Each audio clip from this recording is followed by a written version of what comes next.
All right, one thing on the IU, if you are receiving Social Security disability, it doesn't mean you're going to get IU just because you're receiving Social Security disability. The VA and Social Security are two different entities, they're two different animals, and they're two different confusing places. Okay?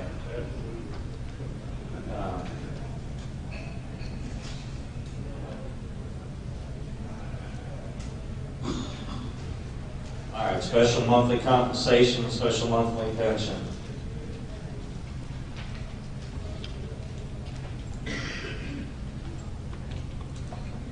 All right, best thing I can say about this is leave it to the department service officers. All right. Special monthly compensation pension, this is another funny, funky animal. All right.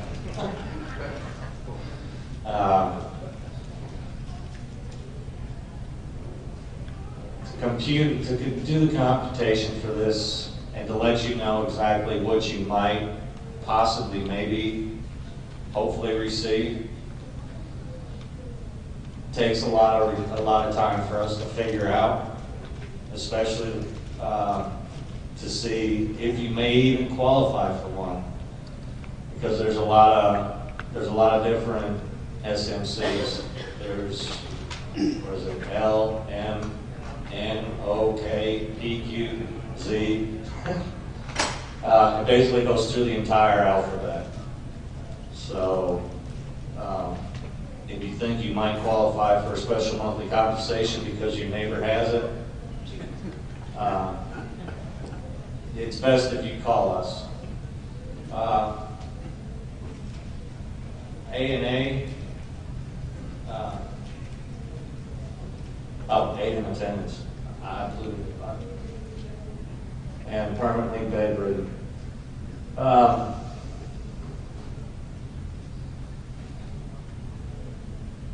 Aid in attendance, that's the same thing. If you really think you need aid in attendance, there's two different forms for that.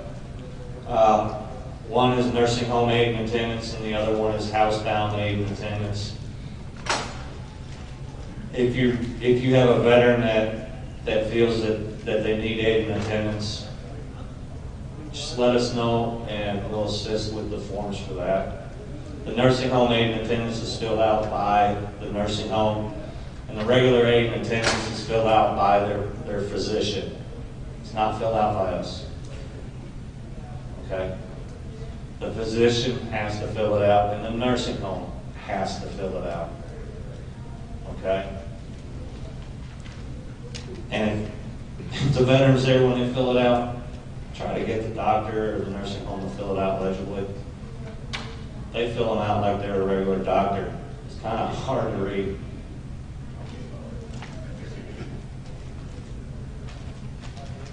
All right, competent evidence. Competent medical evidence means evidence provided by a person who is qualified through education, training, or experience to offer medical diagnosis. Statements or opinions. Competent medical evidence may also mean statements conveying sound medical principles found in medical treaties. It would also include statements containing authoritative writings such as medical and scientific articles and research reports or analysis. Competent medical evidence means any evidence not requiring that the proponent have specialized education, training, or experience. Lay evidence is competent if it is provided by a person who has knowledge or facts or circumstances and conveys matters that can be observed and described by a lay person.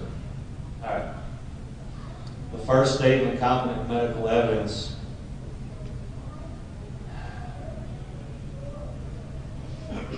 We use that when we go to hearings.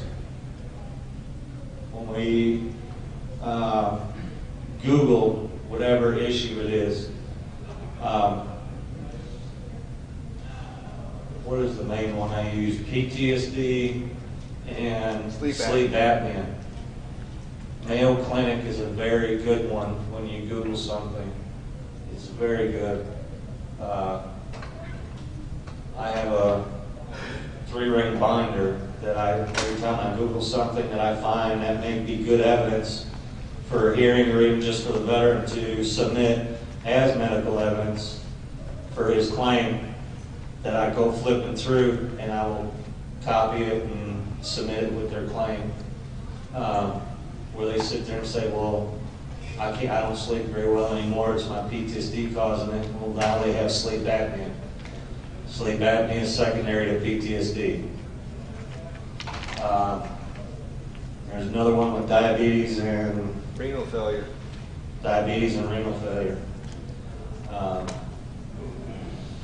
So if you're assisting the veteran and you see something like that and you want to help them, the internet is a great thing. You know, sorry for all you older gentlemen and ladies that didn't have it back then, you know, where you had to sit there and hopefully still have a copy of an AMA journal or something. The internet is great. Why we need the medical evidence? Some veterans don't understand that they are not competent. A legal term meaning duly qualified to provide the medical evidence needed to support a claim for service connection. I cannot diagnose myself with a heart condition. Laypersons, non-experts, are qualified to discuss their own symptoms, provide testimony about observable factual events, provide an eyewitness account of a veteran's visible symptoms. Laypersons may not provide evidence that requires special knowledge and education. Medical evidence is almost always required when a medical issue is raised. We cannot, without that MD next to our name, diagnose ourselves. We see a lot of veterans that will diagnose themselves, and then the VA will sit there in the rating decision, deny it, and sit there and say the veteran is not competent to diagnose themselves. That's basically what they're saying. They're not a doctor. They cannot diagnose themselves. Okay? All right. Death benefits. Disability indemnity and compensation, which is also known as DIC, goes to the spouse or the children. Death pension, the forms needed are VA Form 21-530, it's application for burial benefits. The 534EZ is the application for DIC, death pension, and or accrued benefits. The application for burial benefits is the person that paid for the funeral is the person that does that application. If mom paid for dad's funeral, mom's the one that applies for it, not sister or brother. Okay? And we've seen that. Sister applies for the benefit, but mom paid for the funeral. Now, let me ask this question. Dad did a prepaid funeral, paid for it out of his own pocket 10 years ago. Passed away yesterday. Can son apply for burial benefits?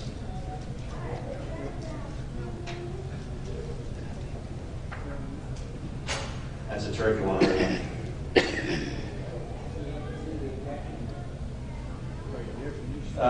He can be. No. Son did not pay for the funeral, so he cannot apply for the burial benefits. I had that question asked me, and I had to go and ask a VA employee about it, because they said the money came out of the estate. Technically, the money did not come out of the estate because the veteran was not deceased at the time. And there's no way of actually proving that any money came out of any type of estate. So nobody gets the burial benefits because he prepaid his funeral.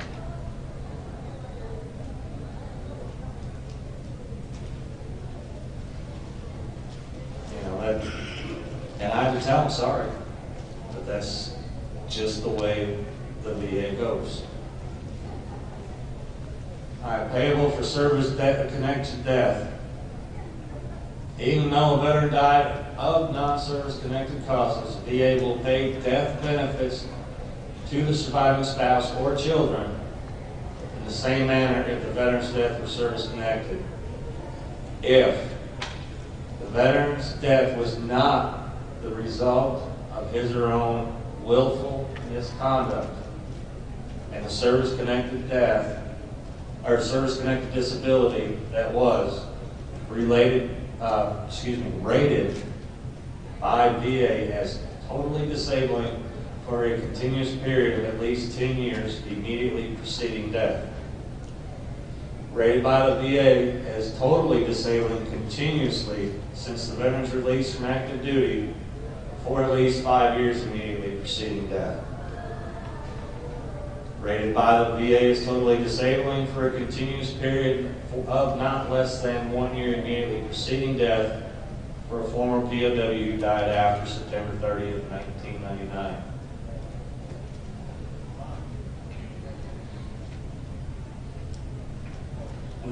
This one seems pretty cut and dry. However, the VA will still send the widow or widower the forms for DIC. We still submit them. Ed, do you guys still submit them?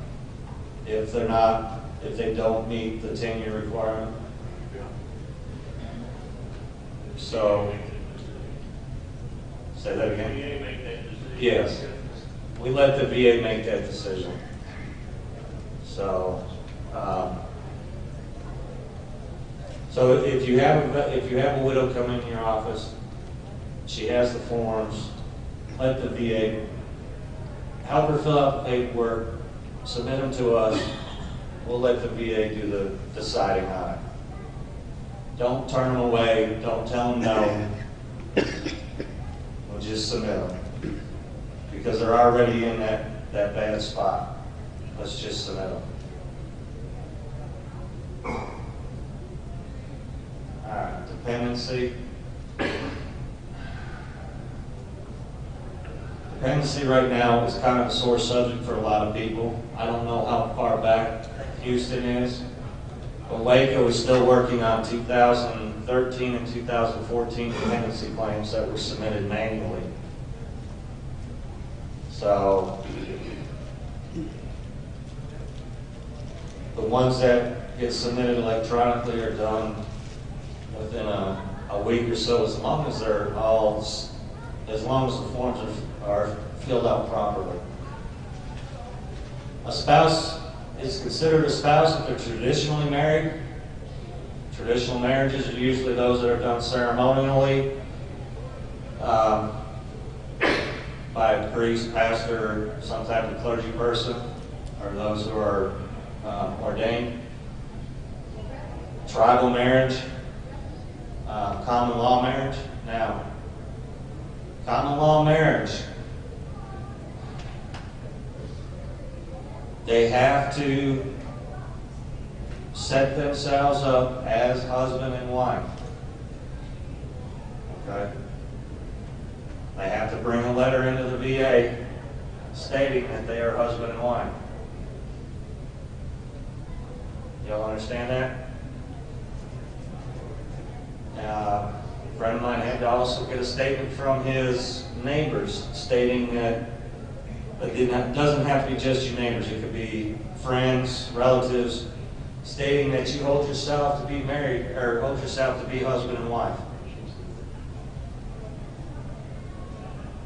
And also, along with that, with the common law marriage, in the VA's eyes, if you don't want to live together anymore, you have to get a legal divorce. You cannot just one leave the house and say we're no longer married. I had a veteran that did that, cost him $113,000 in overpayment. So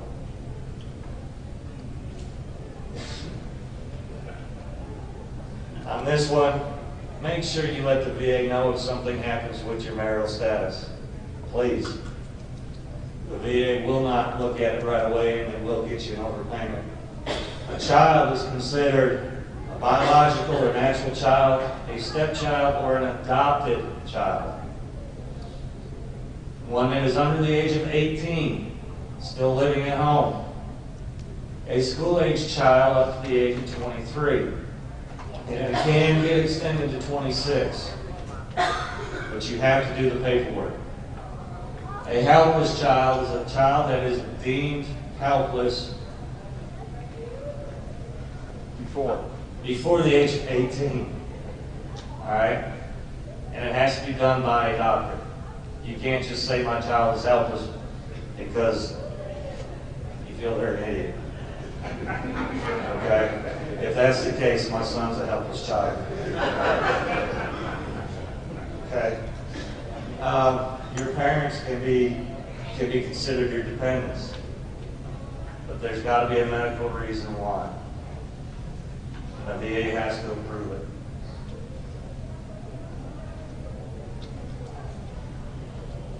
Education. All right. Chapter 31, vocational rehabilitation.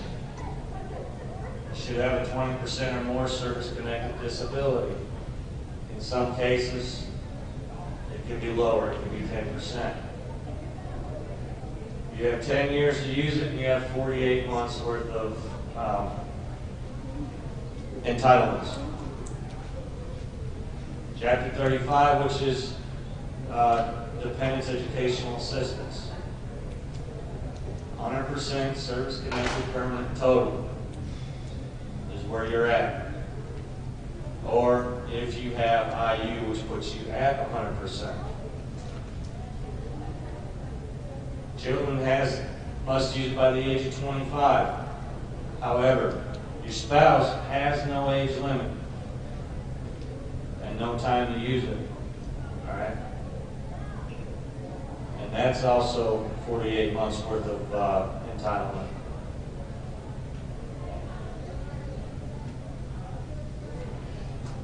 All right.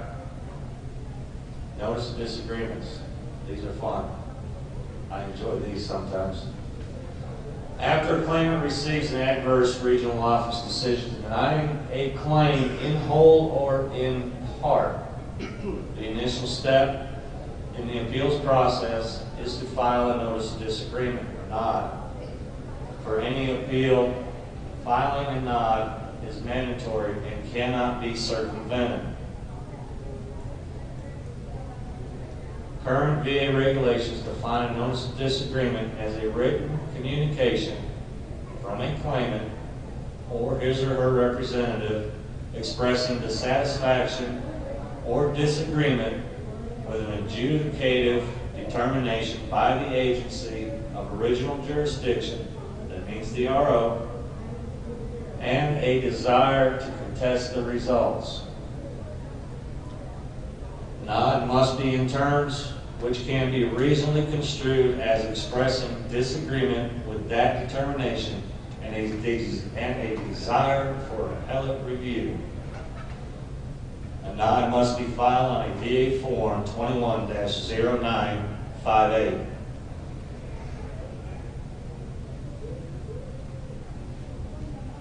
Basically, if you don't like what the VA said when you get your rating decision, you can do a notice of disagreement if you would like. You have up until 1 year from the date of the notification letter to file your notice of disagreement. If it goes past that 1 year, you lose your appellate rights for that notification letter and for that decision. Here is your nod, your notice of disagreement. First thing you're going to do is you're going to put your name in. Okay. The veteran's going to put their name in block 1. Block 2 is their social security number. Block 3 is their VA file number, if they have one or if they remember it. Block 5 is their current mailing address.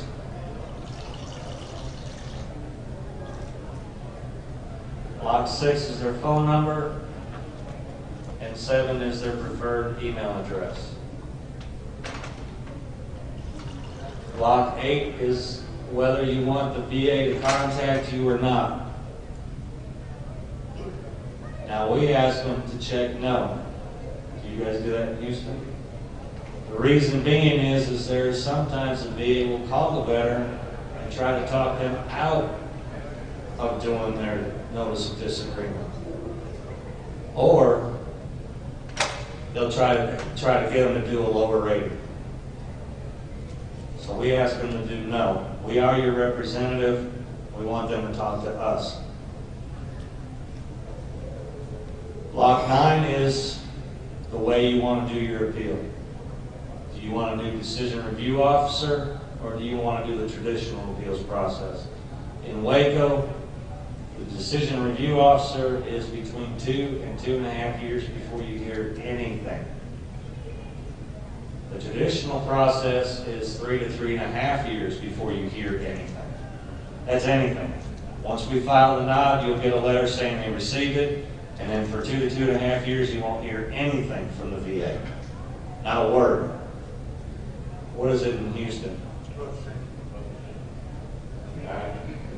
You won't get a letter, you won't get a phone call, especially if you check no. You get nothing until it's either time for your hearing or the decision review officer has done your statement of the case. And that's it. So, and I know it's aggravating to the veteran. I understand that. But if they disagree with it, that's what they want. The appeals process is backed up, even though they just signed the I just forgot the name of it again. The right, Modernization Act, and what is it, improvement also or something? That doesn't take effect until, I believe, next fiscal year. So we won't see anything about that. And what that does is that puts it into 3 lanes. So hopefully that'll work. All right. We hope it'll work. All right. On the next page, they're going to put their social security number across the top again. Block 10, date of notification. That comes off of either the notification letter they received or the decision letter they received, whichever one came in later. The last letter they got, which is usually the notification letter. And then we go to block 11. In 11A, you take it straight off of your decision letter. This one is left lower extremity nerve damage due to grenade explosion. That's exactly the way it was written on the letter. Okay? He was going for service connection on this one. That's what you check. They denied the service connection. In 11C, we leave it blank, and for this reason. He was denied service connection. Let's say he decided to put 10% there. We do his decision review hearing, and the decision review officer sends him for a new exam. The exam comes back, and let's say the exam was really, really great in his favor. And the decision review officer decides, well, we can give him 50%, but he only wants 10. Well, he's satisfied with 10%. And that decision review officer says, well, you know what? He's satisfied with 10. We're only going to give him 10. And that's what happens. So we leave it blank. Um, Maybe the decision review officer would give him 50, I don't know. You know, if that's what everything came out to be. So we just leave it blank. In 12 alpha, you're going to write, not you, but the veteran is going to write the statement of why he disagrees with the VA's decision. In this case, the veteran disagrees with the decision because he was in a battle for the island of Tanai. And they fought for, he was there for 2 days fighting and was blown up. For his knee, he was blown up with a grenade on the third time. It was the third grenade that got his knee. It's in his medical records. They denied it because they say there's no proof he was on the island. Well, there's proof that he was on the island because it's in his records. 12 Bravo, we're not submitting any additional pages. Now, if you're writing in 12 Alpha and you go through that entire block, you have a VA Form 4138, which adds more space. You continuing to write. You end up with, I think the longest one I've had was 68 pages. That guy could write. It's the longest one you had. About 35. All right, so if you got that many pages, you check yes, the number of pages that they're adding to it. You know, they also can submit additional evidence with it. That'll get added with it. Then the veteran signs and dates. And then we submit everything with it.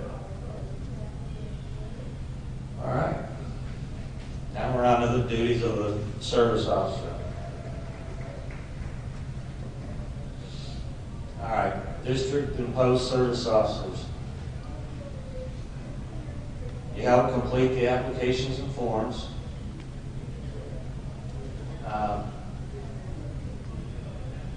For some of them, if you have them on your computer, it's easier to type them. A lot easier, because it makes it easier for us to read them. You communicate with the DSO, with the Department Service Officer. And a lot of you do. We get a lot of phone calls from the post service officers.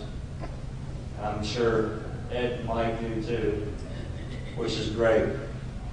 You know, but those of you that have new post service officers, please have them call us. If you have a question, call us. And we can confuse them really quick. Help obtain supporting information, service treatment records, their DD Form 214, buddy statements, lay statements, anything that will help. Pictures. Pictures are worth more than 1,000 words. If the VA says that you were not in country in Vietnam, but you have a picture of you in front of the Da Nang PX, that puts you in country. They forward the packets, completed packets to us. Now we can take the packets, depending on the size of them, either via fax, email without the Social Security numbers in them, regular mail, or if you or the veteran just wants to come in and talk to us, we can take it in person. You need to know community contacts. Community contacts probably came in real handy last month when Hurricane Harvey came through Houston.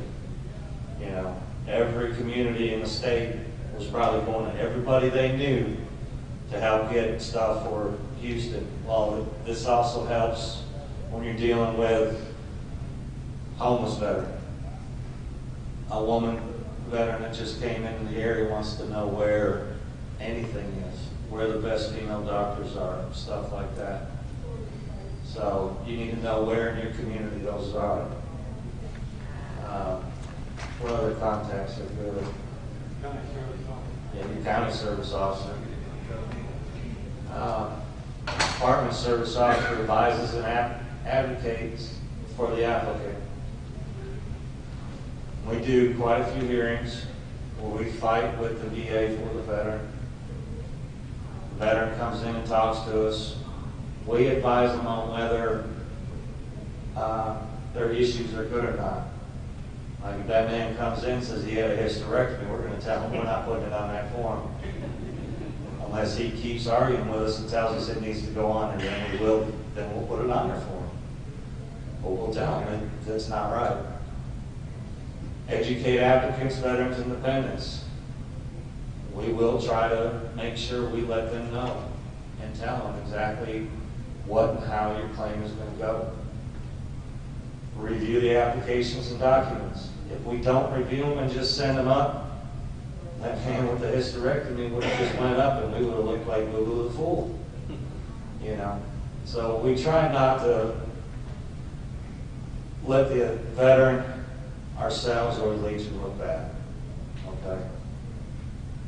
We file claims on behalf of the applicant. And only us as the service officers, the department service officer, are covered by malpractice. So basically what that's saying is you as the post-service officers, be careful. Do not promise the veteran anything. Do not do anything that you feel you do not want to do. All right? Because you can be sued.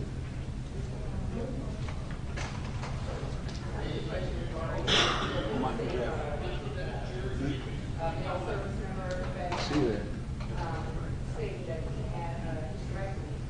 Regarding the issues of transgender, Yeah, we have. I have one. isn't it possible? Transgender. Okay.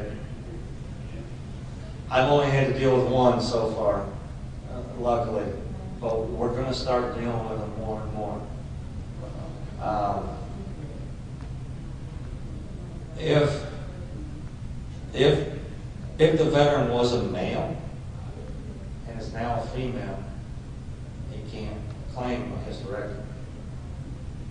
If the veteran was a female and is now a male, yeah, then we're gonna, he'll be able to claim a hysterectomy then. But we're gonna have to make sure we know what gender then we're working with.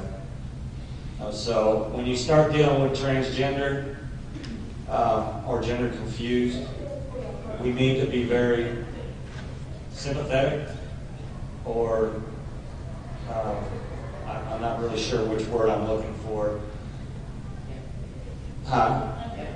Empathetic with who we're dealing with.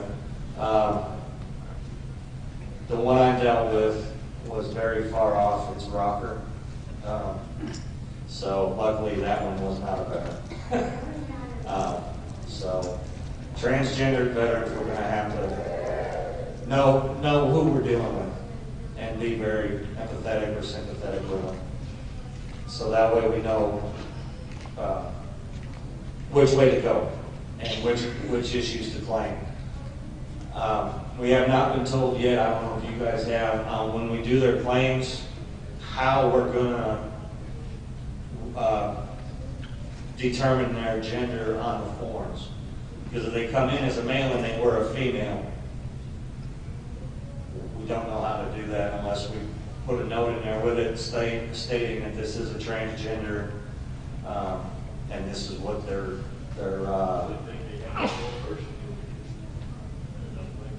actually, it would be in their medical records.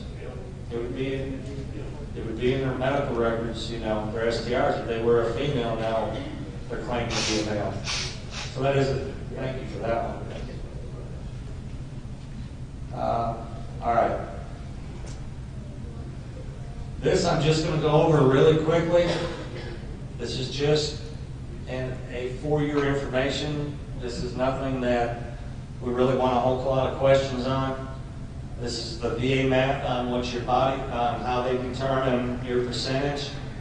So this is just something we put in there so that way we give you guys a little bit of an idea. All right? Okay, so if you have no disability, you are at 100% able-bodied. You're able to work. Disabilities then take from the percentage your ability to work.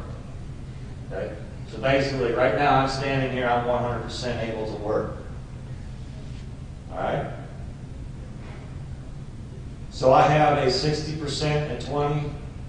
I have, well, a 60, 3 20s and a 10. If you add that up straight down the line, it comes out to 130. That's not really how the VA does their math. All right. All VA disability is based upon the disabilities affected on the veteran's ability to obtain or maintain gainful employment. If there is no disability, 100% of the individual is employable. Being 60% disabled, only 40% of the individual is employable.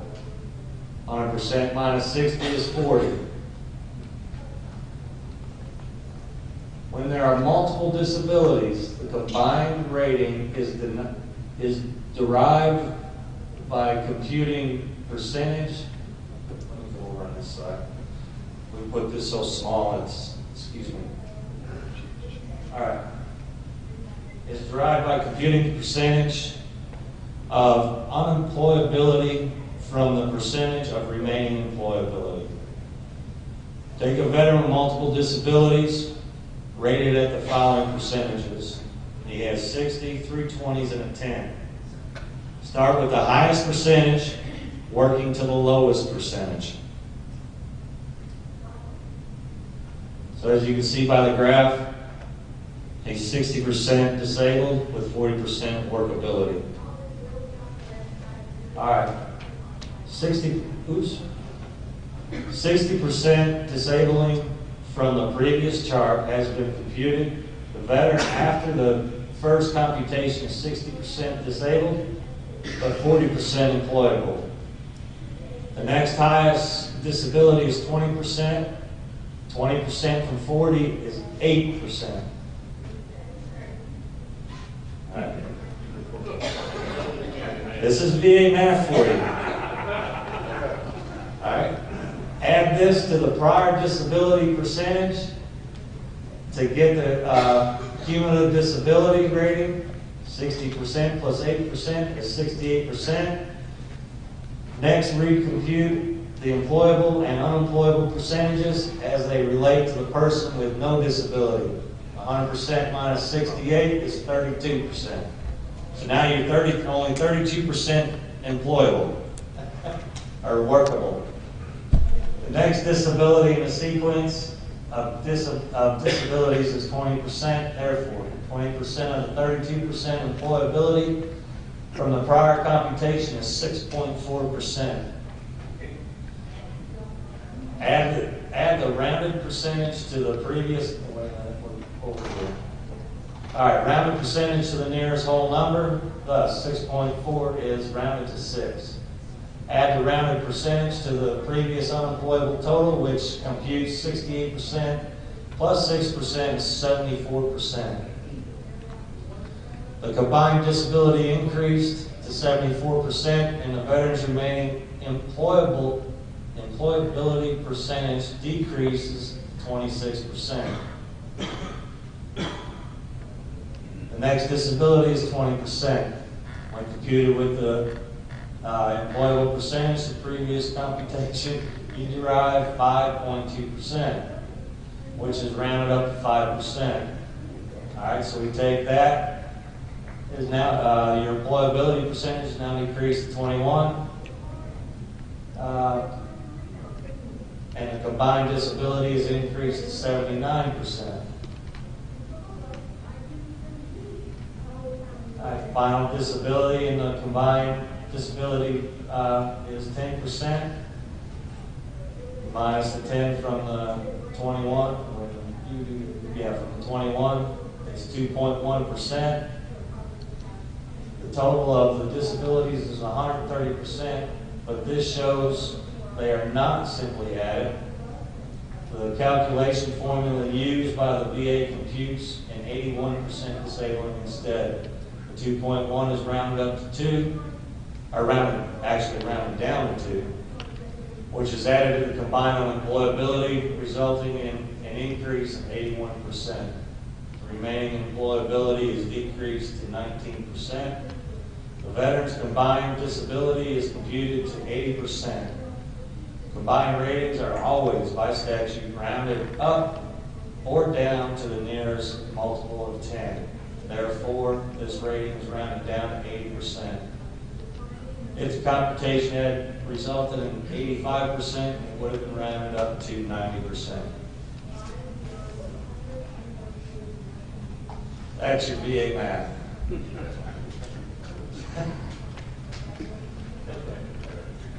Right. I have a calculator and I use the book when I have to do this. So that's why a lot of people are confused when they get their rating. They'll add it up and it doesn't add up right. And I did that when I got mine too. Mine added up to over 200% and I was still at 90%. I was like, why? I don't get it. They had to show me why. All right. These are the majority of the forms that we use. We have your 078. They're all 21s. Every one of the forms we use are 21s. Okay? So I'm just going to give you the last four. Your 0781, which is your statement of support of service connection for PTSD. Now you also have an alpha, which is for other than combat. All right. Let me discuss that form a little bit. If you have a veteran that comes in that wants to claim PTSD, make sure they put something other than "I feared for my life." They put something other than if they put "I feared for my life," most of the time it's going to get denied. They need to put where they were, just fill out the form properly, and then in the statement, they need to put what event caused them to fear for their life. You know, while in Iraq, while on patrol, our vehicle was blown up, my gunner was killed, I was injured. All right? That's an event. You know, what was the Air Force one? Oh, I slammed my finger in the filing cabinet drawer and fell over my chair. Alan? We had one, and not to take him out of the situation, but his basic statement was, "I was verbally abused in basic." Yeah, it doesn't count for PTSD. It was. One for military sexual trauma. She's claiming MST because, what is the name of the rucksack? Anybody remember? Alice pack. Oh, the Alice pack. She's claiming military sexual trauma because of the name of the Alice pack.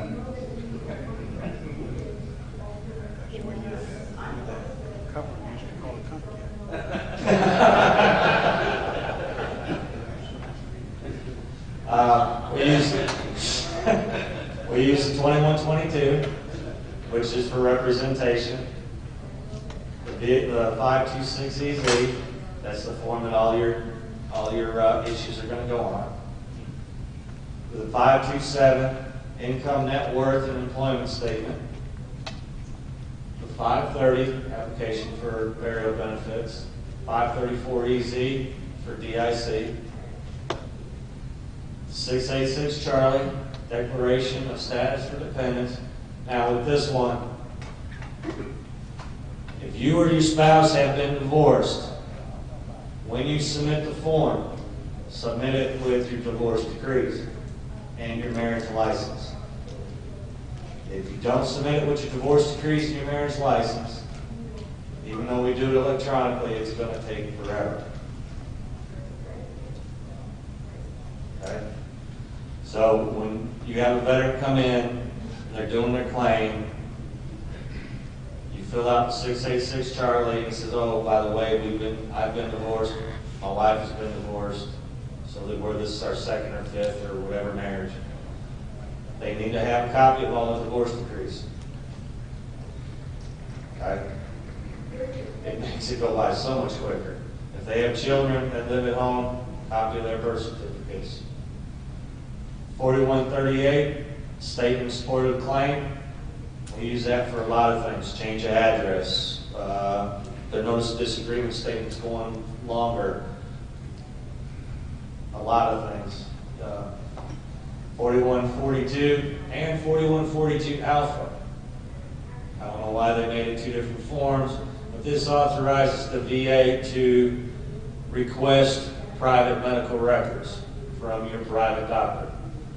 Now, if you can get them quicker than the VA can, or if your private doctor charges the VA will not get them if they charge them. But if you can get them quicker than the VA can, it would be great if you did that, because it helps your claim go quicker. 4192, request for employment information in connection with claim for disability benefits. 8116, medical expense report. And then 8940, veterans application for increased compensation based on unemployability. That's the form you do your IU on. Now, when you fill that one out, there's a block that asks what service-connected disability you're claiming unemployability for. If he has a stub toe that's not service-connected, don't put it on there. He's claiming PTSD, and PTSD is service-connected, that's the one you put on there. But don't put something that's not service-connected, that he's not service-connected for. Now, if he just had his PTSD exam 3 months ago, he's probably going to get another one. So let him know that, even though he shouldn't, because it's within a year. Even though he shouldn't, he's still going to get it. All right, that's just the way the VA wastes their money. Okay? These are the majority of the forms we use quite often. What does VA, you have medical records there? Do you have to get medical records from there, or will they? The VA will get their own records. All right. One more quick form on that, 2680 for question of doctors request for GIC in that. 2680. We didn't have that. That's what we can give to the doctors for A&A. Oh, yeah. 2680. Yeah, I didn't put the A&A ones on there.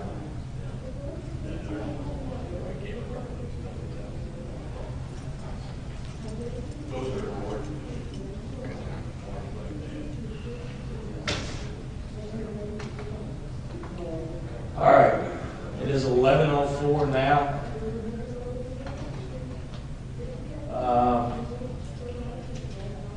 $1,300? Okay. Between now and 1300, if you would like to write your questions on the 5x7s, you have, did everybody get one? Everybody got one. If you need more, come see me. I'll give you more. If you need more 5x7 cards to write your questions on, please see Alan, who has the sign-in roster. You do? Okay. Yep. Quickly, a couple things. If you haven't signed in, please come up here. I have the sign-up sheet in the front. I'd like to get your name, post number, and all that kind of stuff. We're going to be back here at 1 o'clock. We'll give you a nice long lunch. These gentlemen are going to meet with us. They're going to take your questions that you've written down, and they're going to do an excellent job of answering your questions. And I thank you for your time this morning and your patience with us, and hope to see you all back at 1 o'clock. It'll be brief. I'll be as brief as you guys make it. And the historian has a quick announcement. For those of you who still need to get your pictures made, we're going to do that before or after the district commanders caucus in the office. So go find your jacket for tomorrow, put it on so you look nice in the picture. Okay. I don't have anything else. You got anything else?